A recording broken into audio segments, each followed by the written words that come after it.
Eh ben, on va attaquer. Aujourd'hui, donc comme hier, on a eu des perturbations dues à la grève. On va décaler évidemment un certain nombre de choses, à commencer par le 1153. Je suis rédacteur en chef adjoint.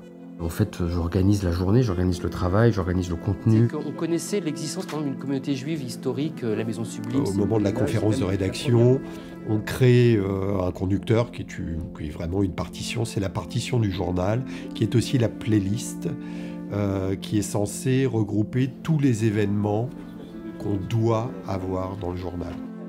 Il y a le temps qu'on accorde au sujet, il y a le temps pour réaliser le sujet. Puis il y a le temps qui se rétrécit lorsqu'on approche de l'antenne aussi. Donc oui, on est constamment soumis à cette contrainte de temps.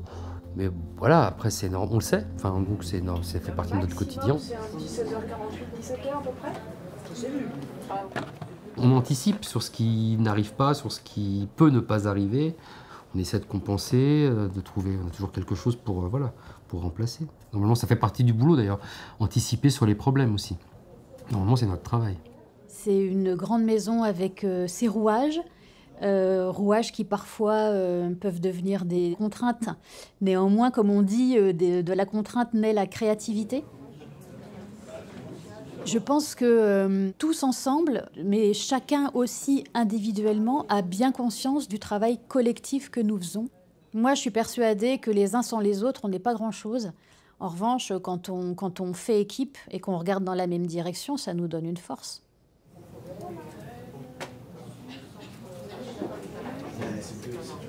Avec l'Armada, tout ça, puis après l'été, enfin là, on va faire ici. Mon rôle se situe entre la rédaction en chef et la technique, où je suis vraiment au centre de la fabrication du journal, un peu chef d'orchestre, sans être chef de personne. On peut être chacun dans sa partie ou chacune dans sa partie des grands solistes. Mais il faut bien qu'on se coordonne à un moment et qu'on joue ensemble. Le conducteur sert à ça aussi, à rassembler tous les métiers autour d'un produit commun.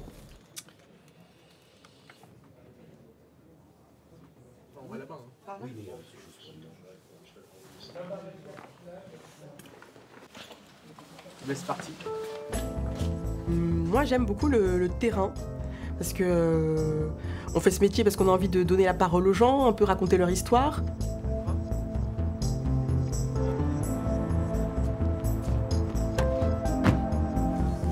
Bonjour. Oula, ma question c'est, En étant journaliste, il y a une transmission de l'info, c'est une autre transmission aussi. Globalement, on doit être le plus objectif possible. Mais on se rend bien compte que quand on part sur le terrain, en conférence de rédaction, on choisit un angle. Et à partir du moment où on choisit un angle, ça veut dire de quelle manière on va traiter ce sujet. Dans un sens, on fait aussi un choix éditorial, donc on est objectif parce qu'on essaie de rapporter, sans dénaturer la parole des interlocuteurs, mais au départ, nous-mêmes, on a fait un choix d'angle, donc objectivité subjective, peut-être. On se retrouve là-bas, elle veut garder le micro. On rentre à la rédac, on y une geste et puis on fait la suite à la Gaming House là pour l'e-sport. Ouais. On y va? Ça sent, tu sais où c'est toi le... Ouais, je sais où c'est. Ouais. Ok, on y va. Merci beaucoup. Merci, au revoir. Au revoir. Et bravo pour ça, au fait. On fait jamais la même chose. On se réveille le matin, on sait pas toujours ce qu'on va faire. Et c'est ça qui est super, finalement. Ouais. Non, mais parce que c'est vrai que c'est compliqué. Honnêtement, moi, je sais faire des choses. Tout le temps.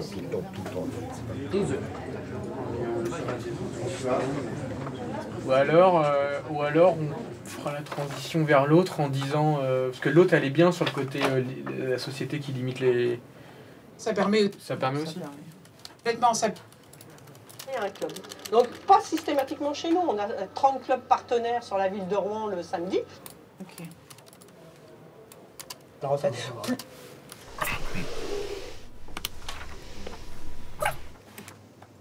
Je vais m'installer. Ouais, tu peux t'installer. Ce sont des exercices adaptés aux seniors, car les plus de 60 ans sont à l'honneur pour la première matinée de cet événement organisé par la SPTT Rouen. Plusieurs publics sont visés. Après les seniors ce matin, les étudiantes cet après-midi. Pour être plus en confiance vis-à-vis de soi-même et des autres.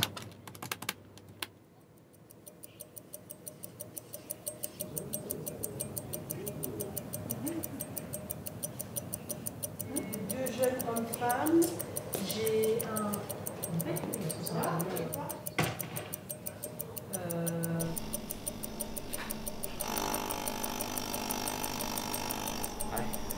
avec les 3h du matin.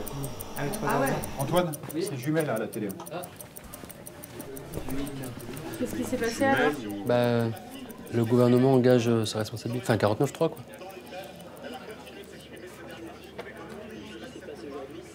Là, ils votent pas. Maintenant, ils arrêtent, là. Ils viennent de me confirmer, là. Bah oui. C'est Ouais, là, c'est fin des suspens. débats. Et après, ils vont examiner la motion de défiance, mais ils vont pas le voter aujourd'hui. Donc, Bonjour, Antoine Oricelli, rédacteur en chef adjoint à France 3 Normandie.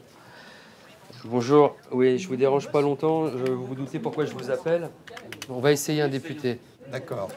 Duplex, on peut essayer, mais ça, à mon avis, j'y crois pas. Tous les moyens de direct vont être pris sur les chaînes, etc. Bon, dans l'idéal, un 49.3 avec un député. Ouais. Qu'est-ce qu'il dit, le monsieur? Ah, d'accord. Parce que là, a priori, d'après les infos que vous avez, il se passe quoi, là, maintenant?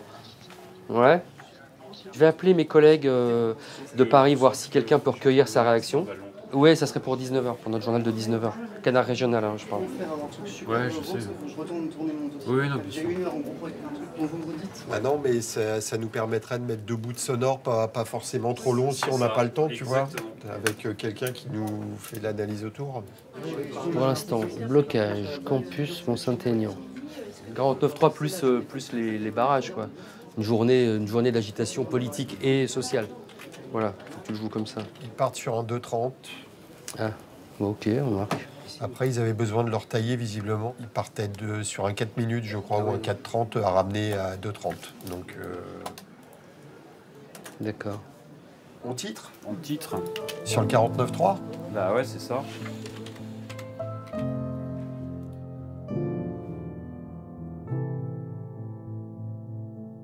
On peut anticiper, mais l'actualité est assez fluctuante. Certaines choses peuvent s'anticiper, d'autres pas du tout. Il y a sans aucun doute des forts moments d'ébullition dans la journée, autour des journaux, autour de l'heure des journaux, parce que, en gros, à ce moment-là, c'est la montre qui dirige tout.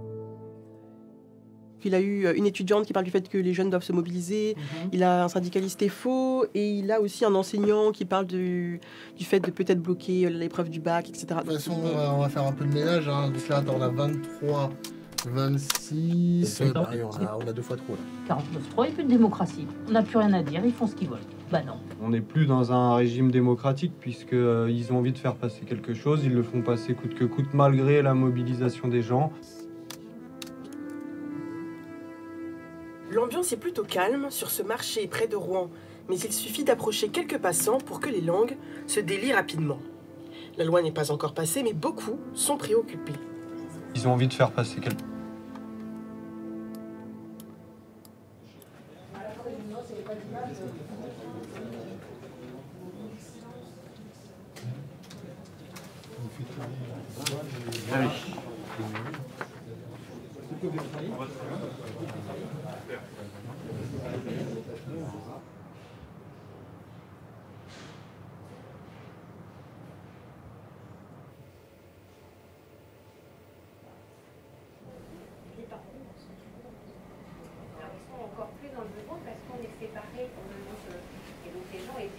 Séparés de leur famille, de leurs sœurs, de leurs amis. Il y avait pris toute les femmes autour des mamans.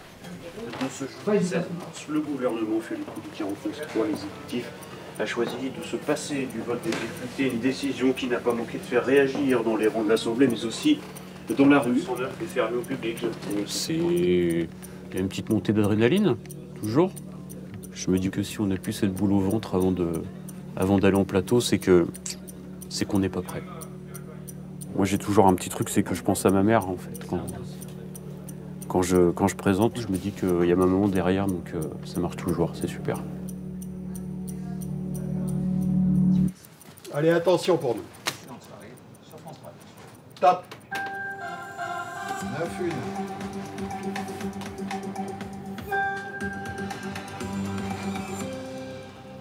Bonsoir et bienvenue dans votre 19h en Normandie. Le gouvernement a donc choisi d'engager sa responsabilité via l'utilisation de l'article 49 alinéa 3. Encore 10 d'images. se sont formés dans les grandes villes de la région. Vas-y, reviens. Ils étaient environ 1500 à manifester devant le palais de justice. À suivre Maxime. Ce qui s'est passé cet après-midi à l'Assemblée nationale doit faire un signal d'alarme au gouvernement. TV sèche. Plus de 1000 personnes se sont également réunies vers 17h30 devant l'hôtel de ville. On enchaîne avec le corps. Les syndicats veulent donc maintenir la pression. C'est le cas en Seine-Maritime de Gérald Lecor, responsable de l'Union locale CGT 76. Écoutez. Après 3 jours de mobilisation, les grévistes ne comptent pas s'arrêter là, même si le texte a été adopté. Notre emblème, c'est le chronomètre. Et on vit avec les horloges.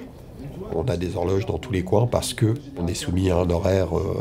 Voilà, le décrochage, on peut pas le louper en fait. Tout le monde doit savoir précisément quelle heure il est. Plateau. L'opération qui a commencé aujourd'hui vise à promouvoir la pratique du sport féminin. On voit tout cela avec Arthur Deshaies et Claude. Top. On leur a tendu un bâton pour se battre. Pascal et Daniel l'ont saisi avec plaisir. Le fait d'avoir participé à cet événement, ça m'a donné envie de continuer à faire du sport toute l'année. L'actualité de 23h32 à suivre au serveur. France3.fr et sur l'application ici par France Bleu et France 3. Attention pour nous. On a des missions à mener. Bravo, merci, bravo. Ces missions, elles nous tiennent à cœur. On les connaît tous. Merci Emmanuel. Tous on en est conscient. Et tous on se bat pour encore pouvoir défendre à la fois nos métiers, mais aussi une information très rigoureuse et éclairée.